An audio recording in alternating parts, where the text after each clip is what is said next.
Everywhere I go, people stopping. We the whole party, yeah, we popping. Turn your heads when the beat dropping. 3, 2, 1, go on and lose your minds. Woo! Go on and lose it. Welcome back, everyone, to TBD Talks. I'm Travis. Josh is over here. Josh, did you want to say something? No, No, not the intro. He's going to sit this one out, but he's here. I'm here. And we have two guests, Trevor and Janine. Today we're going to be talking about travel. We were workshopping the title earlier and still working on it. So you'll find out when you click on this video, and it's going to be great. Is traveling dead? No. It's just Is traveling dead? No, we can't have is it dead in every single title. That doesn't work. So, Trevor, why do you think you're qualified to talk about travel?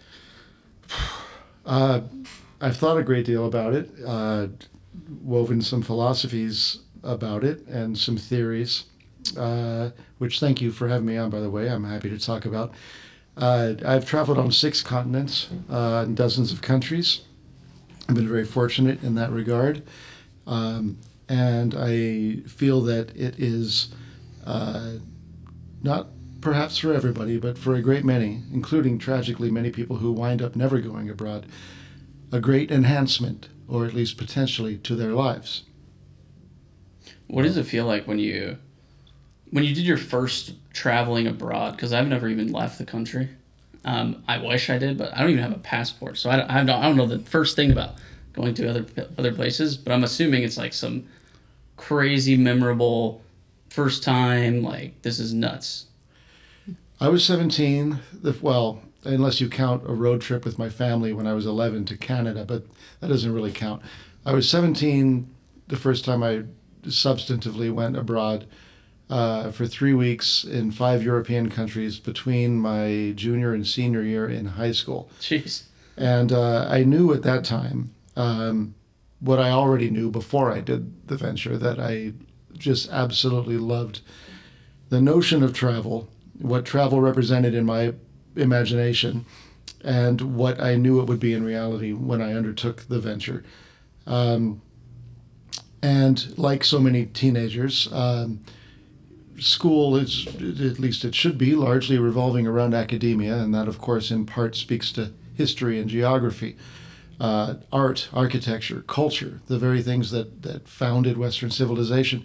It tends to drive young persons' minds to the idea of Europe, at least initially.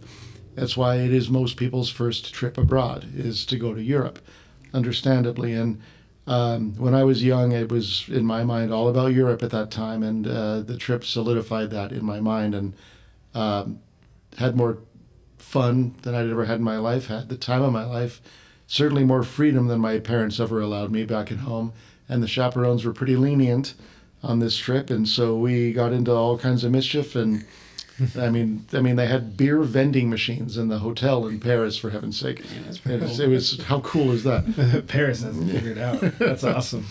Was it a huge culture shock? Like when you went there, you go. I guess you were 17, so like you were still young, but still, people. For example, like there's this couple that wanted to go visit Middle East, and they were a gay couple, and they didn't believe anything about it being dangerous or culture issues, and they're like, we're just gonna go there and let everybody know, that we're a gay couple. Yet, and they ended up getting killed in the Middle East. So it's like it's something that like a lot of people are ignorant of what goes on outside the U.S. So like, was it like that for you? Like a big culture shock? Like, yo. It would have been more of one if we weren't shepherded around as teenagers. I was 17, so if you like, I was a young adult or approaching official young adulthood. And it was a guided tour through my English Lit class in high school. And there were several other English Lit classes from different parts of the country that went on this thing. 50 of us were on a Mercedes-Benz bus with a guide, a driver, a couple chaperones from each of the school groups from around the country. There was an Illinois, a Georgia, and a Southern California from which I came. And we all made fast friends and became friends immediately. We were insulated by a bunch of fellow American high school students, and we had the chaperones and the tour guide. So it was sounds like they cater that to make it Yeah. make you feel at home, I guess. Yeah, it was less of a culture shock than it would have otherwise been because of that. And then since then, I've been to far more rugged places, if you like, and What was the biggest culture shock? incrementally you get accustomed to it. So it becomes a culture shock that's bearable. I suppose the starkest things that I ever observed where I realized I'm not at home anymore, were possibly in Cambodia, Uganda and Rwanda, parts of Colombia. Those are probably chief most among my most potentially shocking places. In parts of Egypt as well, once we get outside of Cairo. For the most shocking place, what was so different than what you were used to? Well, we got off a long bus from Kigali, Rwanda to Kampala, Uganda. And we were using that as a base for a few different places, including a gorilla trek in the mountains, which was really one of the most amazing things I've ever done. But we got off the bus, and whether you believe in this sort of thing or not, there was a local woman who just seemed to me quite literally manifesting demons in some sort of a massive spiritual and physical and mental fit, where What? a stream of consciousness in her local dialect of her local tribal language was spewing out of her, and a great deal of saliva as well, and bodily gyrations and convulsions, and that was what greeted us when we got off the bus. And we had seen some mild horrors on the way on that bus as well, including a restroom, if you want to call it that we had to use. So these are all things that add color to the trip and make it memorable. They're not Sure. always fun in the moment, but afterwards, including dangerous episodes that I've encountered, great peril, risk of life and limb, that is never fun in the moment, but afterwards, boy, does it put a punctuation mark on that particular memory. Now, I'm assuming, are you both going to travel more? Like, do you have any plans going forward? So, honey, where did we just book our honeymoon in 5 weeks? Oh, we're going to go to northern Italy, flying into Venice, and then we're going to go to Lake Garda, and then up to the Dolomites of northern Italy, and then into Switzerland. So Jeez. Have either of you ever been before? I've been to Venice once for just a day trip. Never been to Switzerland or that Just area. swung by. Well, for a day trip Yeah, just from we did- other parts of Italy. Yeah. I stayed mostly in Florence, and we did a day trip to. The girls and I did a day trip to Venice on the train, in the European train, which is so nice. I mean, it's just bet. high quality. You get there, very efficient. Felt very safe. And we went there to just a day trip, maybe 4-6 hours there, and then had to turn around. Wow. That's a heck of a honeymoon. I know. Yeah, That's so crazy. Yeah. You guys, how long did it take you guys playing that route?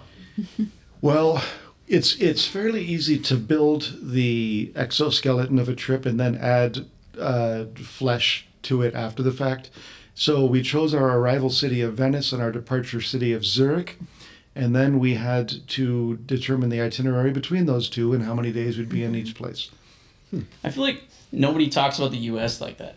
Oh man, I'm gonna go travel to the United States. I'm going through Idaho, and we're gonna go straight to Boise, into Nevada, to California. Like nobody cares about like that kind of stuff. Or they just say, I'm gonna go see the Grand Canyon. You know, but it's I like don't know. I was just telling him the first time the girls and I went from Colorado. We went up to Glacier, Oh, down yeah. into Coeur d'Alene, to Seattle, up the coast of Oregon into the redwood forest and back to Colorado. See, maybe And we did that in a we're week. just We're just noobs, But, man. but Josh is talking about foreigners coming here to do Oh, a leg like foreigners, that. maybe. Yeah. I don't know. Yeah. There's a lot of Like foreign a person from tourists Italy being like, in I that want to go to spot. the U.S.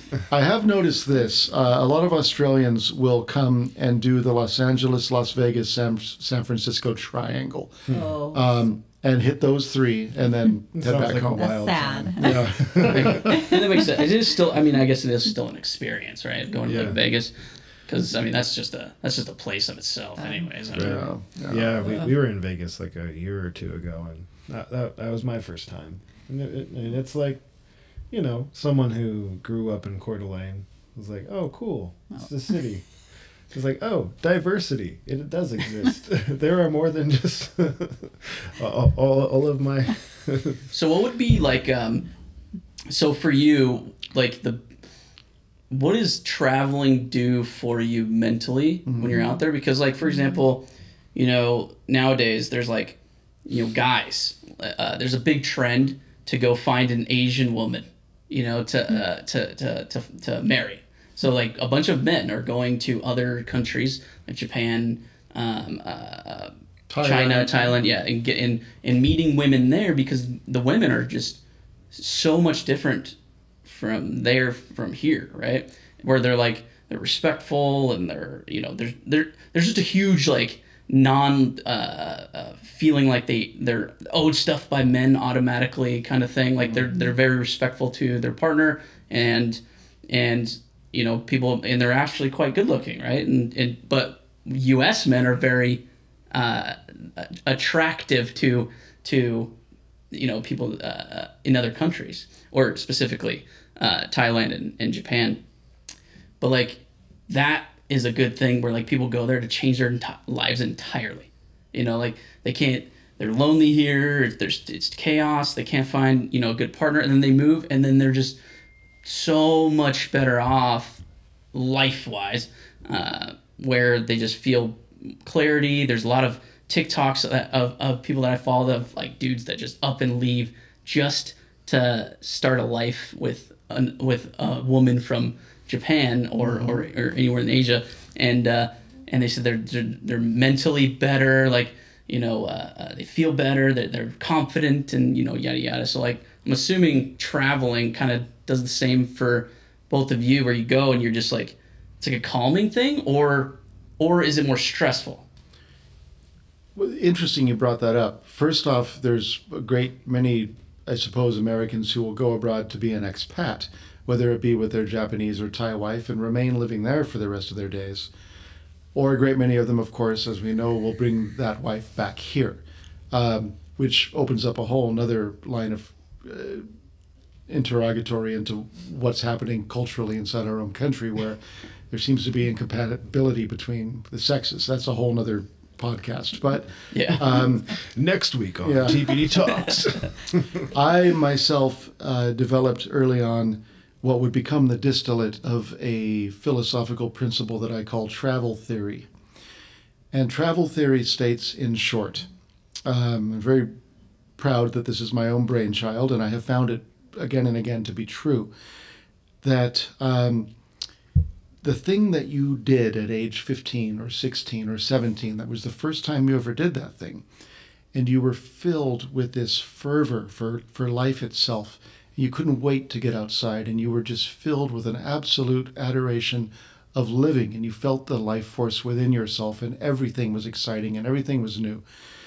Even those most beloved things, when you did them for the 200th time or the 500th time, they became mundane in contrast to the first few times you did them.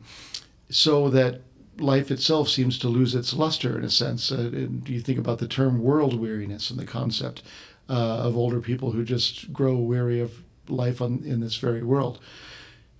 Well, I found that if you were to place yourself in so radically different an environment, so completely new a scenery and a place, culturally, microclimate-wise, feel-wise, architecturally, and so forth, that doing that thing that has become mundane for the 501st time suddenly, at least in a quasi sense, it feels new again. It feels like it's its first time again.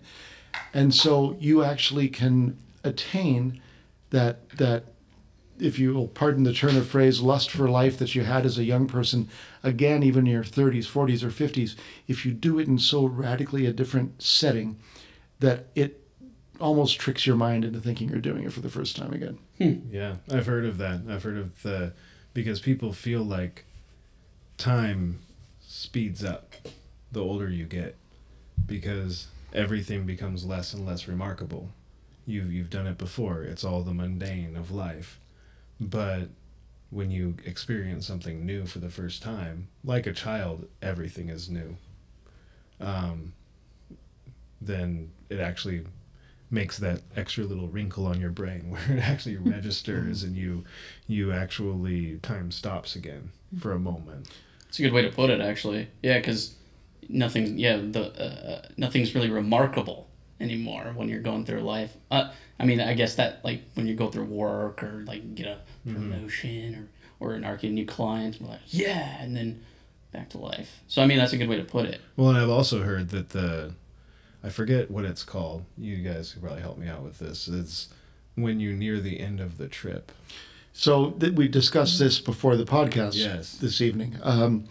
What you're talking about the long arc of life from birth to age 80 something or beyond, and it suddenly seems to speed up, or you become more keenly aware of your mortality and what little time remains to you. You see it in microcosm, and we discussed it in terms of a 2-week trip. Ideally, trips are much longer than that. It's certainly, Europeans tend to be able to have trips that are much longer than that. They pay for it in ways that we don't, with hyper-taxation and so forth. But if you only have a 2-week trip, the first 7 days might feel just wondrous to you, and you are just overjoyed and looking so forward to not only living in the present and in the moment and enjoying everything as it happens, but you're aware of what remains for the rest of the trip. As soon as you pass the hump, so to speak, and you're in day 8 and 9, you become keenly aware of what little time remains to you on this trip. And so you want to pack in as much memory and so forth as you can in the days that remain to you, but already you're less enthused about it than you were in the beginning. What do you say because I'm assuming this is going to apply to a lot of people. So, like, for example, me, traveling doesn't seem like, seeing new places or, traveling, it's not interesting in a way where it excites me. There's been a couple times where it has, but it was mainly like, looking forward to, like, see somebody, not abroad, but, like, going, from state to state or whatever. But, like, stopping for sightseeing and stuff, it's never been something I've been, like, I don't really enjoy that. But a lot of the times people just give it a try. Just try it. You'll see. What do you think, like, seeing something for the first time, like, how would you explain that to somebody like myself that's like, well, I don't really like traveling anyways, so that whatever they're experiencing, I don't feel the same way, Well, yeah, I was about to ask that too. Like, so for me, going away from home is stressful. I've not gotten to go, like, abroad, like, over the, skip and hop over the big water area they call the ocean. I haven't gotten to really do that, but even just, like, a trip to, like, Glacier or something, I mean, I try to enjoy it, but I'm thinking about the work there is at home. I'm thinking about the comfort of my home, my bed, my safe space, that type of thing. Well, and I'm just wondering, why am I doing it wrong?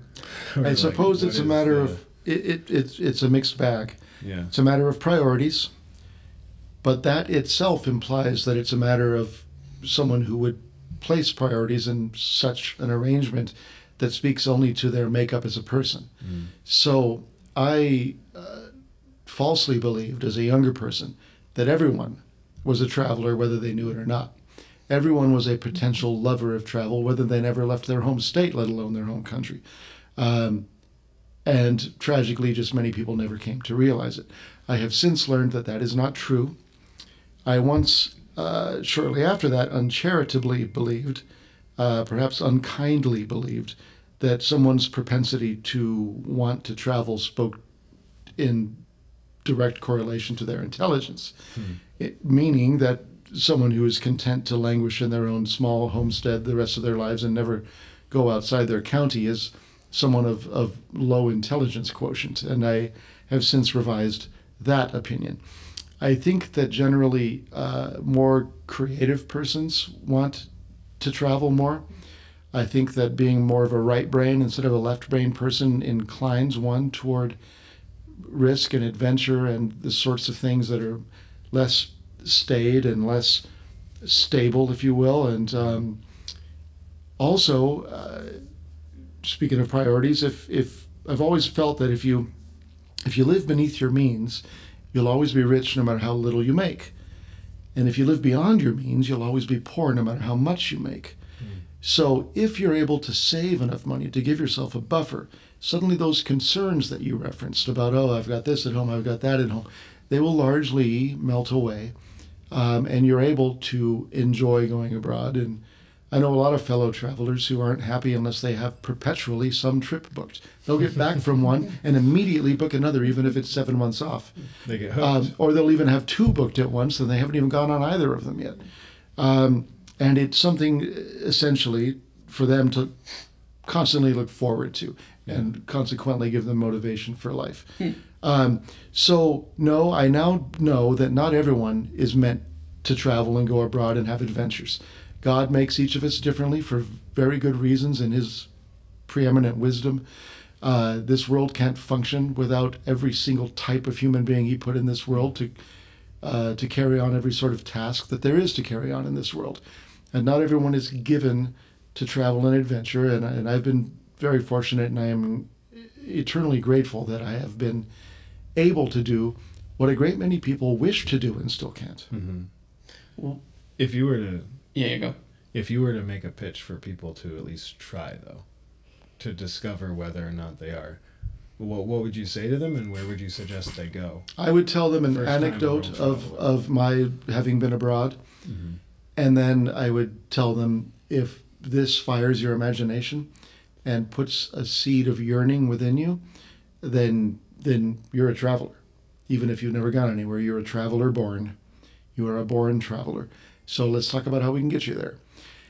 Before I was married, and at various points in my life, I used to be such an enthusiast and an apologist for travel that if I was talking to someone who expressed great interest in it and I cared about this person, but they were struggling and they didn't have the most money in the world, I would tell them, book this trip right now. Pay for the non-refundable ticket. I want to see that you've paid for it. I want to see that you've bought this ticket. And once you have, I will give you $500 in cash. First time I made this offer was about 15 years ago to someone, Wow. when $500 was worth a lot more then than it is now. Because travel is so meaningful to me that I wanted others to do it and experience it if they wished to experience it. No one ever took me up on the offer, strangely enough, and that also made me realize that a lot of people are all talk when it comes to travel. With a bunch of buddies sitting around a campfire saying, hey, we're going to go to Germany and we're going to go visit these castles and we're going to do this and we're going to do that. The bro who screams at the top of his lungs the loudest, we are so doing this, is always the one to drop out first. That's usually how it works. What is so when you're going abroad, and I'm assuming you've traveled a lot, in your life so far. What's your prep like? So when you're leaving, and you have to research their cultures, you have to research, kind of how things are, the laws, where to avoid, do you have a prep checklist? How do you prepare for that culture to get into? A lot of people prepare to the hilt. I fly more by the seat of my pants. I used to show up, I would deliberately travel not in the high season, but what is called the shoulder seasons. Say, for instance, our winter in the Northern Hemisphere is the busy season for this place, and our summer is the slow. Spring and fall, which conversely are fall and spring in the Southern Hemisphere, if that's where I was going, would be their shoulder seasons, meaning somewhat traveled but not terribly busy. I would show up with no reservations, no nothing. I would show up with a Lonely Planet travel guide for that. Janine, are things going to be a little different when traveling with you? A little more type A planning? As they should be. We're not going to do rough travel anymore. Yeah. No more just showing up and seeing what happens. The least I ever paid for a hotel room was $3 per night once, and that was in Malaysia. And let's just say I do not recommend that place. Have you, when you travel, do you do any culture prep? Like, do you look up, like, any languages to learn, like words to remember, just so you can get around, like, in case they can't speak English? Yeah, there's one time I traveled to Japan, and I was in my 20s, and we were on a subway. Their subways are beautiful in Japan. Like, you could eat off the floors. That's what a lot of people were saying. Yes. Yeah. I mean, the artwork that's displayed, there's actually, like, trees in the subway. That's just unbelievable. So I was in there, and I was trying just to learn just simple phrases, how to say thank you, how to say, you're welcome. And I finally guess I got it right. And an older lady was dressed across me in total traditional Japanese attire. And she just bowed her head and, Oh my goodness, went like this. And I knew right then, it's like I fell in love with the travel and the experience. And we had a connection because she saw me trying their language and really trying to learn, of just even the most simplest phrases of how to tell somebody thank you. Even she seemed like she was gracious, like she was, oh my gosh, thank goodness. Yes, it was neat. And I felt like a little movie star because my girlfriend and I were there for a training from University of Maryland in Asian Division. And we were there, and all of a sudden, all the little camcorders back then, because we were blonde and we were a little bit taller than the others. And I'm like, I feel like I'm a movie star here. In case you're a celebrity, they need to capture it. Yes. That's And awesome. it was wonderful. You look like a movie star now, baby. Oh, you're very sweet. So this will be for both of you. So, because I know you guys both have different experiences. So what's your biggest challenge you've had when you travel? Just a single most challenging story. And then we'll do the near-death story after. Okay. Well, I guess we could. Yeah, He that has was two- tragic. He That has would two be- near-death stories that we got to get At into. least two. Besides the near-death one. Yeah. Besides that, I've traveled solo extensively, as many serious travelers do. They don't go with a spouse. They don't go with a friend. Oftentimes, the friends dry up and they don't materialize. And if you're going to go, you're going alone. Solo travel is potentially more dangerous for women, I have found, but it's also in other respects much more easy for women. If a woman is traveling solo abroad, other men are going to want to meet her. Other women are going to want to meet her and take her under their wings and protect her and find out what her story is. But if you're a man traveling abroad, it's like the lyrics to the old Doors song, People Are Strange. The men don't want anything to do with you, and the women don't either. So when you are a soloed, by yourself foreigner traveling abroad, you've really got to put yourself out there and come out of your shell if you are going to have those chance encounters that are some of the most wonderful and wondrous memories of travel, meeting interesting people, making friends, whether they be friends of that trip only or even lifelong friends perhaps sometimes. So for women, it's much more easy for them to meet people. I'm sure this makes sense to you, but when I've traveled solo, that's my biggest challenge, is staving off minor depression and boredom and everything else, and getting to the point where I remember once, speaking of Florence, long ago, I was in Florence by myself and saw a couple of Japanese girls who were there traveling, and I just plucked up my courage and I walked up and started chatting them up. Not for the reasons that a scoundrel might do that, but just to meet them and say hi and say, hey, I'm a fellow traveler. What are you guys up to? I could tell they were from Japan and certainly not Italian. And then we were friends and hung out for the next 2 days. So if I hadn't plucked up the courage to do that, then that experience wouldn't have happened. So that is short of the near-death stories, one of the bigger challenges I've found as a male solo traveler. And I've gone with buddies and I've gone with spouses before as well, but traveling solo as a man can be a challenging thing. And what was the most challenging thing for you in traveling? I think the one was when the girls, my 3 daughters, and I went to Italy by ourselves. The weight of it all, of traveling across overseas, going into Italy, even I knew that that was a safer place to go to. Mm-hmm. It made me feel very vulnerable. So I triple checked, like our reservations and making everything was in order. I had everything planned out, reservations, things where we could go, art galleries, had everything prepared with the tickets. Unfortunately, our luggage was lost when we arrived. We arrived, but our luggage didn't. We were hopeful that it would appear, and it arrived 3 weeks later after we arrived back home to Colorado. So we had to improvise and buy some clothes and things that we could do.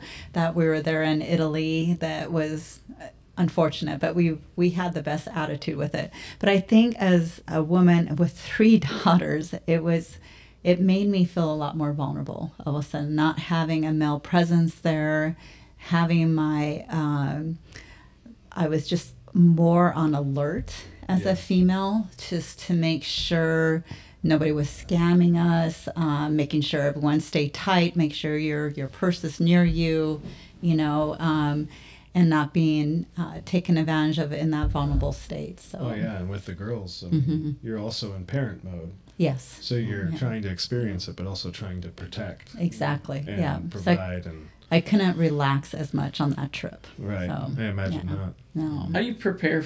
So it's different for men traveling, but you hear so many stories of women getting off planes. Or arriving at hotels, when they're solo traveling, and there's people that just watch out for that, and whereas a lot of the kidnappings and sex trafficking and stuff like that, that's where a lot of it occurs, is when people go travel abroad and then they get snatched up right there, because it's literally a whole system that they got down. So what did you? I'm assuming you already knew I got to be really careful. And also, I guess, the mindset that you have of how you were confident that I'm gonna bring my three kids. I'm going, myself. I feel confident, but how did you get to that confidence, knowing that it could be potentially very dangerous for you, especially vulnerable because you have children to protect? Mm-hmm. I think it's just from experiencing travel before. So having that experience going into international airports, kind of knowing the routine, going through customs, what it's going to be like, and then having that extra awareness of looking at my surroundings, making sure we're in a very safe location. When we checked in, we had this most beautiful thing. We had an itinerary. We had tour guides that would pick us up and go, that were well trusted, looking at reviews online, having reservations, having more of a plan than just showing up with no hotel. Right. There's no way I would do that with 3 daughters. So this one was more of a planned touristy visit because you had your kids, and exactly, that makes more sense. Yeah, because that's the scary thing. I don't know if I'd be able to have Devin bring any of the kids with her abroad without me, because of how scary that would be for I would have anxiety just thinking about, are they okay? Did they, did they get to the hotel? Because of just how hyper aware. Well, and I'm curious about that too, because there's 2 schools of thought. There's the you got people who haven't traveled are just so worried and fearful of places that are different. It's not that bad. But also there's the other school of thought. It's it is that bad. If you don't pay attention, you're not smart when you travel. How do you guys feel about that? You should be as wise abroad as you are if you're walking the streets of New York or LA. Fair. Now, there were parts of the United States. Well, going there feels abroad to me. Yeah, exactly. Exactly. Oh man. Yes, being abroad, you've got to have situational awareness and be a little bit more aware and alert, to varying degrees depending on the destination. But in many parts of our own country, you have to be. Mm-hmm. So Yeah, I don't over worry that or over fret that. Whenever you announce you're going somewhere, it'll, like clockwork, I promise you it'll happen. You could announce you're going to, let's just say Canada. Nepal. Okay. Let's say you're going to go to Nepal. So people, well-meaning but ignorant, friends and family will come out of the woodwork warning you that not only is Nepal dangerous, but it's particularly dangerous to go there right now. And the right now will always be the thing, no matter when it is. So I humbly suggest this, if you were to say to that well-meaning friend or relative, so here's a globe. You've got 5 seconds to point Nepal out to me on this globe. And if they cannot, which invariably they will not be able to do, shamelessly, I can't. I'd be the one that's like, oh, why don't you don't know? Gaslight, you'd be like, oh, you don't know? So automatically, that opinion should carry less weight from such a person. Again, I'm not maligning them or impugning them. It's well-meaning people. But I've heard it my whole life. In the lead up to 9/11, post 9/11, in the lead up to the financial meltdown of 08-09, in this year, in that year, for this reason, for that reason, SARS, bird flu, COVID, on and on and on. There's always a reason why a timid soul will earnestly advise you to stay precisely put where they are staying. Yeah. And I think subconsciously, perhaps even unconsciously, there's a little bit of envy involved in that. I can see that. A follow-up to that statement, do you pay attention to world events as you prepare to travel? I pay attention to world events as a rule daily, whether I'm about to go abroad or not. Have you ever not taken a trip because of something happening in the world? No, but there are potential trips that I might call off. For instance, in light of what's happening in Syria right now, if I had a trip planned to Lebanon, I might maybe rethink that. There could be potential events that would spring up in Myanmar or in Bolivia or Venezuela that would forestall my trip there. But no, it never happened to have happened to me when I had something planned that I called it off because of some current event. That's lucky. I mean, that's good. I canceled a trip. Yeah. COVID year, we were supposed to go to Puerto Rico in October 2020 and had it all booked. And I started looking, and they wanted us to be en masse the entire time. Even on the beach, we could only be single. Even if I was running, I couldn't be with my family. We had to be single, away from everybody. We had to check into the restaurant where they would take our temperatures, and only when we sat down could we take our masks off. And I'm like, that's not a vacation. Yeah. Well, So Puerto Rico. I canceled the trip, and Puerto Rico was, yeah. So that's just, the whole world lost its collective mind during those 2-3 years, and crazy times. and I'll never forget it, and I'll never forgive them either. Yes, is it an understatement to say that it was a spasmodic and spastic overreaction on a global scale? Yes, it was. Disgusting to me, and I don't care about all the good intentions of the world. It's unforgivable. So yes, I happened not to be traveling much during those years, not for fear of danger, but for fear of not enjoying the trip. Right. Also getting stuck there too, right? Like Yeah. they can't during those times I'd be afraid to go, and then they're like, oh yeah, we're restricting all flights to the I'm like, shit. No one in or out. And now you're, Yeah, you're stuck like, on a permanent shit. vacation while wearing a mask and not being allowed to go anywhere. Yeah, that would be It's like, that would be my only fear. I'd be like, yo, I don't want to get stuck in another country. Well, even like when I went to Cabo one time, and to get back, and it was no problem going to Cabo into Mexico during those years, but coming back, they had to screen you for COVID. Oh, and then So they stuck the thing up your nose, almost into your brain. Like, it was the most hurtful thing I've ever been through, because they didn't know what they were doing. Because as a nurse, you should just go down to the lower quadrant, but literally they stuck as far as they could go and then swabbed, and I was in so much pain with that. And I'm like, I have no symptoms, But once if it came back COVID, I would have to stay there in Mexico In quarantine. they would move me over, and I would have to be isolated and wouldn't be able to go home until I was cleared. So that kind of set a whole new, like, fear a little bit of going. I mean, we still wanted to, and I knew I didn't have COVID, but when they start putting that up your nose, you're, what if this comes back positive?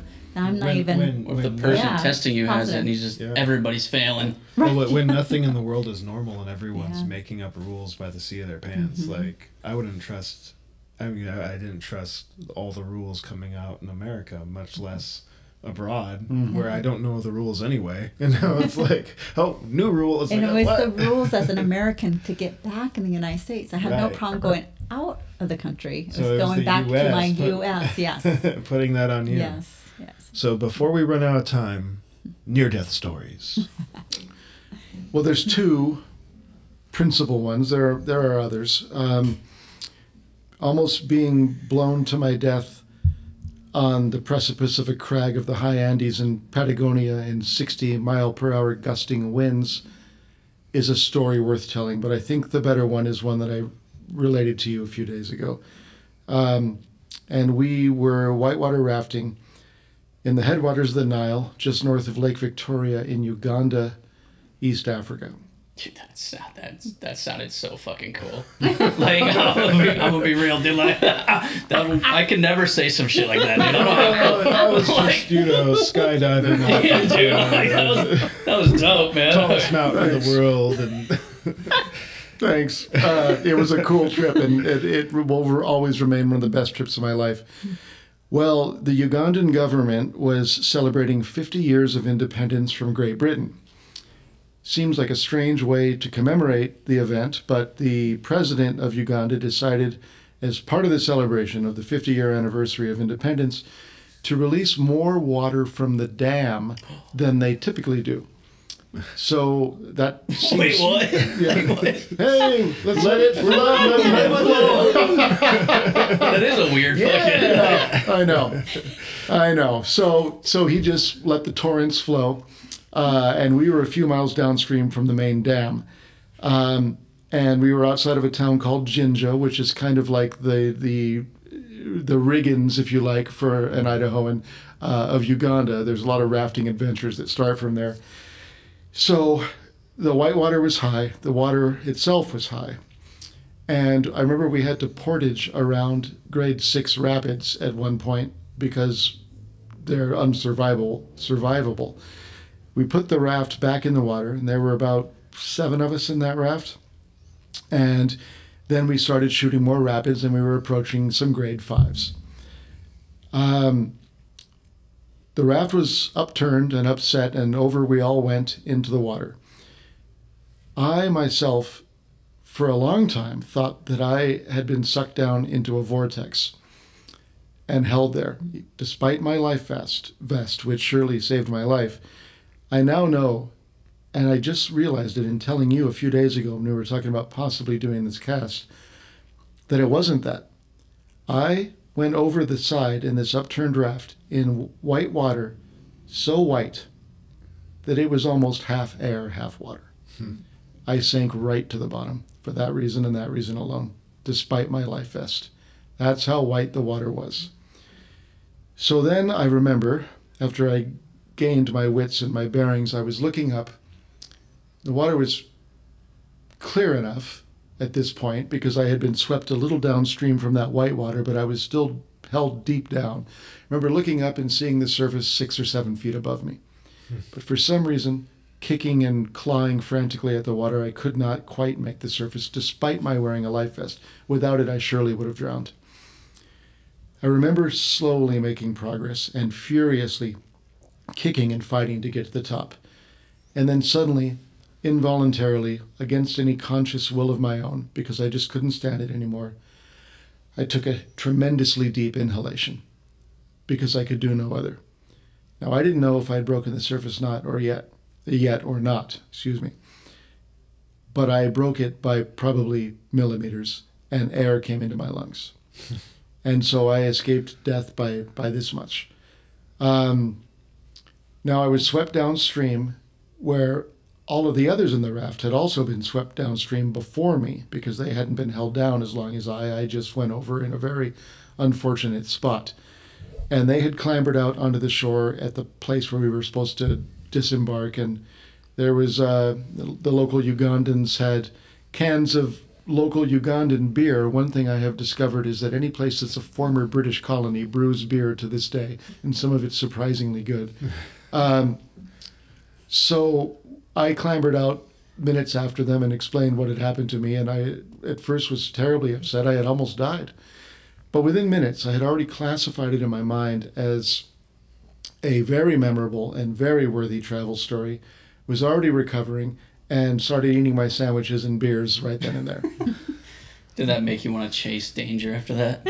You're like, I want more of these stories. Adrenaline addiction is Yeah. kind of a thing, unfortunately. Well, plus your whole perspective on that's a great coping mechanism.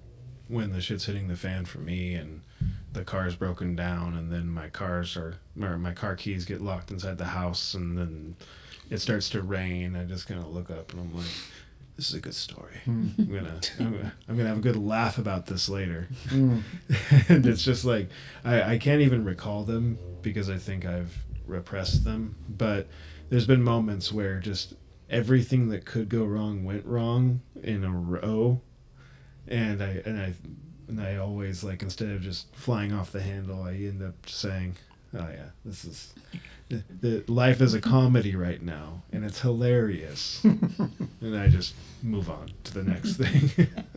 You just gotta have Trevor's mentality, man. Oh yeah. Even if death faces him, he's like, all right, that was a good experience. Yeah, good story. Okay, let's plan my next trip. That's awesome, man. It's so cool. Thanks.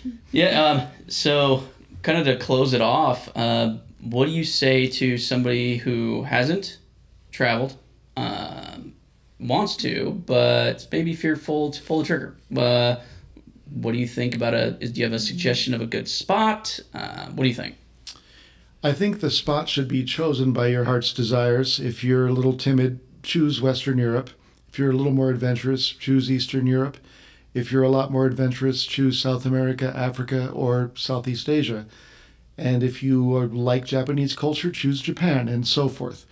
But for those who are a little bit nervous about pulling the trigger, I always tell them this. Flights are usually scheduled about 10 months before their departure. So if you wanted to travel in October of 2026, those flights will usually be announced around December of 2025. So you choose a date 10 months out, and you buy a non-refundable airline ticket to that place. Now you're locked in. You're either going to eat that money, or you're right. Or you're going to go on this trip. Non-refundable too, yeah. That'll lock them in. And now you've got 10 months to figure out the rest. Now, for a mom and then children, for those single moms with kids that haven't traveled, also that want to and give their kids the experience, what would you say to those parents that might be hesitant because they have children? I think age makes a big difference. Of course, my girls were more independent, older. They were, when we went there, was 16, 18, and 22. So it made a big difference for I can't, God bless, if any mom takes like under five or like 3 kids under 5. I don't see that happening at all without assistance. But Disneyland sounds scary. Yeah, kids under 5. And I think it does. I mean, I had, when we used to go to Disney World, I would have the girls all dressed in the same outfits. So I'll remember red shirt, and I would look for the red shirt in the crowd and make sure they were there. For my brother. Yeah. A little leash to wrap around his arm. Yes. So that would be actually more scarier than I think going international traveling. So, so I think the age makes a big difference too. And if your children if they're on board, we were so excited. Even though our luggage was lost, we made the most of it. We were there. We're like, well, we arrived. So who cares about the luggage? And Yeah. let's make the most of it. And they all had that spirit of wanting to be there and to make the most of it, and that really helped. Did you And teach them going to that, a- or was it just kind of? part I of think them? some of it was ingrained, and that wasn't our first trip. Yeah. So they've done, Costa Rica before, and Grand Cayman, and Mexico. They had other trips underneath their belts. I think that they were used to the airports and going, and this was kind of memorable of their dad who passed away. That we kind of did this Yeah. of like we're going as a family, and it was a great bonding time. I will never regret going there with them. It was the most memorable time with them, and for us to be together, and as our family was changing in our unit at that time. So Yeah, absolutely. I don't remember what I was going to say. It's for your perspective, women wise, is there a difference of opinions or suggestions when it comes to just a solo woman traveling? I never really went solo. I mean, I joined the Air Force when I was 20 and ended up stationed in Guam and went to Japan for a week. But I guess my spirit was just a little bit different there. I wanted to experience the world, but didn't have the means to do it. Right. So the Air Force was my means to make it happen. So I think other women maybe a little bit more braver than me, because there's a lot of times I hear stories of just people going to a different country for a month with just a backpack, no plans, nothing. I'm like, yeah, I don't think I could do that as a woman. Yeah, I would want another person with me. I would want a little bit more security, a little bit more planned to make sure I knew that country, what areas I was going to was safe. Like you said, anywhere that you go to, there's different pockets. You don't go to that side of the town. Right. And even here in the U.S., let alone a different country. Right. So if you don't have your research, you're going to put yourself in a very vulnerable position. You'd be And walking could in like a be- gang territory you don't even know.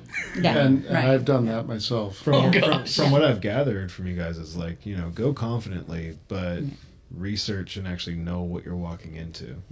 It sounds like their duo Because is don't perfect. I know. Streets. I know. It's almost like street smarts. Like he's traveling and like just Scrappy Trevor, just like, oh yeah, we don't We're need good. to prepare. And then you're, He's like my bodyguard, You're so- like planning behind his back. Yeah. It's like, We got okay, plans, we got they have dinner over landmines here. in that field over there. We're not gonna go that way. Right.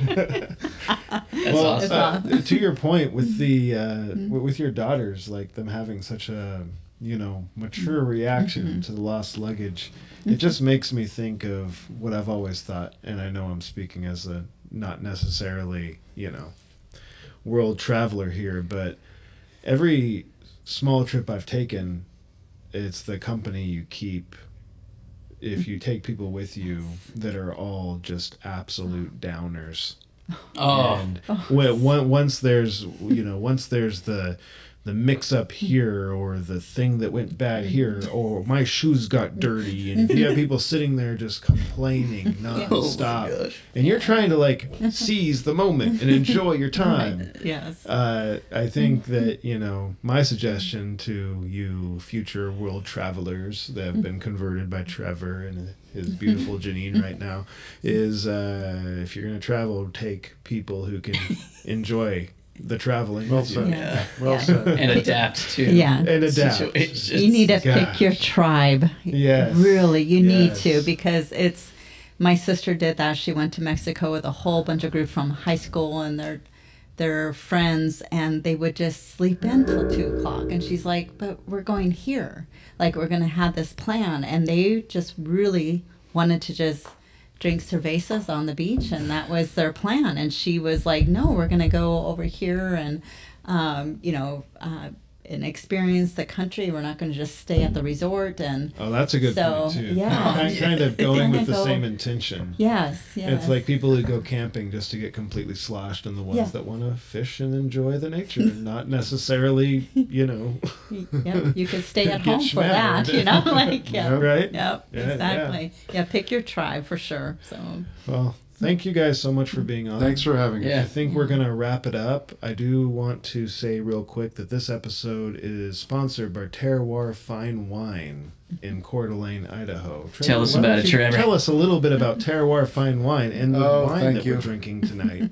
Oh, It's not this whiskey is for the first time. no. It's this is a lovely wine, but nothing special. It's just a Han GSM Central Coast California Grenache Syrah Mourvedre blend in the 2021 vintage, if memory serves.